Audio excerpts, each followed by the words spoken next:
निर्जीव किताबका पानाहरूले इतिहास बोल्छ, वर्तमान लेख्छ अनि भविष्य देख्छ। खोज्नेहरूले तिनै किताबभित्र आफूलाई भुल्छ, संसार डुल्छ अनि आकाश छुन्छ। ओहो, त्यसैले हामी भन्छौं किताब बोल्छ।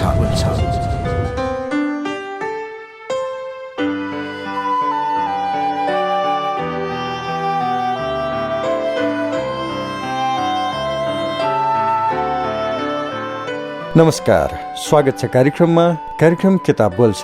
कार्यक्रम किताब बोल्छ समाजले निकै रुचाएको, चर्चा परिचर्चा भइरहेको महत्त्वका विषय केन्द्रित पुस्तक वाचनकै माध्यमबाट तपाईलाई सुनाउने कार्यक्रम हो। कार्यक्रम किताब बोल्छ प्रत्येक साँझ 4:45 बजे प्रसारण हुन्छ र यसको पुनः प्रसारण बिहान 12:15 बजे तपाईँ सुन्न सक्नुहुन्छ। कार्यक्रम किताब बोल्छमा हामी वाचन गर्दैछौँ नेपाली क्रान्ति र गणेशमान सिंह। हरि गौतमद्वारा लिखित यो पुस्तक ओरिएन्टल पब्लिकेसन काठमाडौँले प्रकाशित गरेको हो। यस पुस्तकको भूमिकामा उल्लेख भएका केही शब्द जोडौं। इतिहास भनेको कथा वा दन्ते कथा मात्र होइन, यो सदैव एक जीवन्त तत्त्व हो र यसको श्वास प्रश्वास अटुट रूपले राष्ट्र रहन्जेल चलिरहन्छ। इतिहासको श्वास प्रश्वास चलुन्जेल राष्ट्र जीवित रहन्छ। त्यसैले म विश्वस्त छु राष्ट्रलाई सदा जीवन्त राख्ने कार्यमा नयाँ समयले हाम्रा विद्यालयका महाविद्यालयका विद्यार्थीले अनिवार्य पाठ्यक्रमकै स्तरमा राखी यस्ता कृति पढाउनु पर्छ। यति महत्त्वपूर्ण पुस्तक नेपाली क्रान्ति र गणेशमान सिंह, अनि यही पुस्तकबाट अर्को अंश आजको कार्यक्रममा जोड्दैछु। कार्यक्रम किताब बोल्छमा हामी चर्चा गर्दैछौँ गणेशमानको साहित्यिक व्यक्तित्वका बारेमा। यसै क्रममा थप कुरा जोडौं। गणेशमान सिंह एक दूरद्रष्टाका रूपमा पनि देखिएका छन्। उनलाई विक्रम सम्वत 2007 मा प्रजातन्त्रको स्थापना भएदेखि नै राजा त्रिभुवन र राणाका व्यवहार देख्दा यिनले फेरि कुनै दिन अपशकुन गर्न सक्छन् भन्ने लागेको कुरा विक्रम सम्वत 2017 को पृष्ठभूमि भन्ने लेखमा प्रष्ट भनेका छन्। उक्त कुरा विक्रम सम्वत 2028 को लहर पत्रिकामा वाराणसीबाट प्रकाशित भएको हो। उनी प्रष्ट शब्दमा भन्छन्, राजपरिवार खास गरेर राजा त्रिभुवन आफ्ना बाजे बराजुको मूर्खताले शाहवंशको हातबाट फुत्की राणा वंशको हातमा पर्न गएको राज्य सत्ता कसरी हत्याउने भन्ने सोचले क्रान्तिको अभियानमा लागेका हुन्। उनी जनताको भलाइ गर्ने वा गुमेको मानवाधिकार फर्काउन र नेपालको इतिहासमा रगतको खोलो बगाई नेपाली जनताले शताब्दीपछि पाएको मानवाधिकारको संरक्षण र सम्वर्धनका लागि क्रान्तिमा सरिक भएका होइनन् भन्ने कुरा राजा त्रिभुवन र उनका परिवारले गरेको व्यवहार अनि 2017 सालमा र त्यसपछि राजा महेन्द्रले गरेको व्यवहारले प्रष्ट हुन्छ। यी कुरा पढ्दा लाग्छ गणेशमान सिंह र राजा त्रिभुवनसँगको त्यो घनिष्ठ सम्बन्ध बाहिरी रूपमा देखिए पनि उनी राजा र राजपरिवारबाट जनताको हित हुन सक्दैन भन्ने कुरामा प्रष्ट थिए भन्ने बुझिन्छ। गणेशमानमा देखिएको राष्ट्रभक्तिको यो अडान हिमाल जस्तै अटल थियो। उनलाई एकपटक परेको छापले आफ्नो जीवनभर कहिले छोडेन। राजपरिवारसँग परेको नकारात्मक छाप उनले कहिले बिर्सेनन्। त्यो कुरा विक्रम सम्वत 2046 सालको जनआन्दोलनका बेला पनि भन्ने गर्थे। त्यस्तै पीपी कोइरालासँग परेका पहिलो प्रभाव जस्तै हुरी बतास आए पनि कतिपय विचारमा फरक मत भए पनि उनले पीपी प्रतिको सम्मानमा फरक गरेनन्। नेपालको प्रजातान्त्रिक आन्दोलनको तगारोको रूपमा आएको विक्रम सम्वत 2017 को घटनालाई स्मरण गर्दै उनी भन्छन्, विक्रम सम्वत 2007 सालदेखि 17 सालसम्मको अवधिमा जम्मा 3 वर्षमा 9 महिना राणा काङ्ग्रेस संयुक्त सरकार र अर्को 9 महिना मातृका प्रसाद कोइरालाको काङ्ग्रेसी सरकार बन्यो। त्यसपछि विक्रम सम्वत 2009 मा बनेको सल्लाहकार परिषद नै एक व्यक्तिका हातमा सत्ताको हस्तान्तरण गर्ने प्रक्रियाको सूत्रपात थियो। 18 महिनाका बीच भएको चलखेल र विक्रम सम्वत 2014 सालदेखि 15 सालका बीचमा भएका गतिविधिले राजा कसरी यी राजनैतिक दललाई ठिक लगाउन सकिन्छ भन्ने दाउ हेर्न लागेका थिए। आम निर्वाचन भएपछि पनि त्यस्तै संकेत दिएका छन्। उनलाई लाग्छ प्रथम आम निर्वाचनको समयभन्दा अघिको 1 दशकको समयमा राजा र राजपरिवारले प्रजातन्त्रलाई अपहरण गर्ने गोप्य योजना नबनाएका होइनन् भन्ने कुरा पहिले नै अनुमान गरेका थिए भन्न सकिन्छ। गणेशमान सिंह कवि साहित्यकार होइनन्, तर 97 सालको काण्डमा आजीवन कारावासको दण्ड पाई भद्रगोल जेलमा बस्दा सबै कविहरू चित्तदर हृदय, सिद्धिचरण श्रेष्ठ, फतेबहादुर सिंह पनि थिए। उनीहरूबाट प्रेरित भई कविता लेख्ने केदारमान व्यथित हरिकृष्ण श्रेष्ठ पनि थिए। धर्मरत्न यमी पनि थिए। उनीहरूको देखा सिखी कविता लेख्ने कोसिस गणेशमानजीले पनि गरेका रहेछन्। तर कवि नभए पनि सङ्गत, सहवास र श्रवणद्वारा उनलाई काव्यप्रेमी बनायो र साहित्यानुरागी भए। फलस्वरूप आफूले नलेखे पनि साहित्यकारप्रति उनको हृदयमा श्रद्धा सम्मान थियो। कति कविता कण्ठस्थ थिए, कति त बरोबर बट्याइरहन्थे। फारसीका टुक्रा टाक्री त्यत्तिकै आउँथे। गणेशमानले आफ्नो राजनैतिक विचारधारा साम्यवादबाट समाजवादी भएको कुरा उल्लेख गरेका छन्। त्यसपछि उनमा रहेको साम्यवादी चिन्तनलाई बदलेर समाजवादी बनाउने क्रममा उनी भन्छन्, यो मनमा भएको समाजवाद त स्वप्नवादी रहेछ। यसलाई आवश्यकतामुखी समाजवाद बनाउँदा जनतालाई बढी सामाजिक संरक्षण दिने थियो।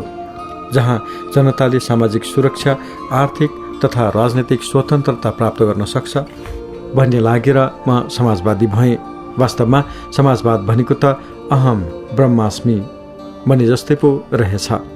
यसको खास उद्देश्य ब्रह्ममा मिल्ने हो, जसको मतलब from one according to his capacity and to one according to his need नै परम लक्ष्य हो। त्यसैले from one according to his capacity and to one according to his need नै परम लक्ष्य हो। यसैलाई प्राप्त गर्न हामीले समाजवादको लक्ष्य बनाएका हौँ र पिपीले भने जस्तो प्रजातान्त्रिक समाजवादमा राजनीतिक समानताका दृष्टिले प्रजातन्त्र र आर्थिक समानताका दृष्टिले समाजवाद हो। तर साम्यवादमा मजदुरको अवस्था पुँजीवादमा भन्दा दयनीय हुन्छ। उनीहरू राज्य नियन्त्रित हुन्छन्। उनीहरूले सरकारी शक्तिसँग मुकाबिला गर्न असम्भव हुन्छ। गणेशमानले जीवनमा बढी उठाएका कुरामध्ये भोकलाई महत्त्व दिएका छन्। त्यो समयमा नेपाली जनताको मूल समस्या भनेको घाँस बाँस र कपास नै थियो। तर त्योभन्दा पनि बढी आफूले जेलमा बस्दा होस्, निर्वासनमा रहँदा होस् अथवा बाटो हिँडेका बेला उनी भन्छन्, भोकले सताएपछि मानिस एक पाइलो उठाउन सक्दैन। त्यसैले उनी थप्छन्, कार्ल मार्क्सले मस्तिष्कको बाटो पेटको माझबाट गुज्रन्छ भनेका थिए। मार्क्सभन्दा पहिलेका र पछिका दार्शनिकले पेटको शोधा तुच्छ हो, त्यो त प्रत्येकले पुरा गर्छ। श्रेष्ठ मानिस त्यो हो जसले मन र मस्तिष्कलाई सफा र शुद्ध राख्छ। वास्तवमा भोक कोक्रादेखि मसान घाटका बीच जीवन यात्राको इन्धन हो। पेट पूजाको जोहो नभएका मानिसबाट अरूका निम्ति केही होला भन्ने चिन्तनको आशा गर्नु व्यर्थ हुनेछ। त्यसैले उनी समाजको पहिलो काम भोक निवारण गर्नु अनिवार्य शर्त सम्झन्छन्। यी सम्पूर्ण कुरा उनले आफूले अनुभव गरेका विषय हुन्। उनी आफू भन्छन्, हिँड्दा हिँड्दै भोकको ज्वाला दन्किन लाग्दा खुट्टा पनि फतक्क गल्न थाले। यस्तो भयो कि पाइला अघि सार्न सकिने अवस्था छैन। साथीहरू बाटैमा बुक्लुक्क लड्लान् जस्ता भइसके। त्यस्तै अवस्था भयो उनलाई ठोरीको जङ्गल पार गर्दा गर्दै। ठोरीमा पनि भोककै कारण पक्राउ परेका हुन् र भन्छन्, भोक त्याग्ने मानिस पाउनु त ईश्वरकै दर्शन पाउनु जस्तै दुर्लभ हो र अन्त्यमा भोकाएको मानिसले जे पनि गर्न सक्छ भन्ने उनको निष्कर्ष छ। त्यसैले उनी भन्छन्, बुबुक्षितम कि नकरोति पापम। यो नै उनको भोक सम्बन्धी निष्कर्ष हो। भोक दर्शन पनि उनको सृजनात्मक अभिव्यक्तिको आधार बनेको छ। उनका आत्मकथामा यस्ता धेरै भावना अभिव्यक्त छन् र जो आफ्ना अनुभवका आधारमा बनिएका छन्।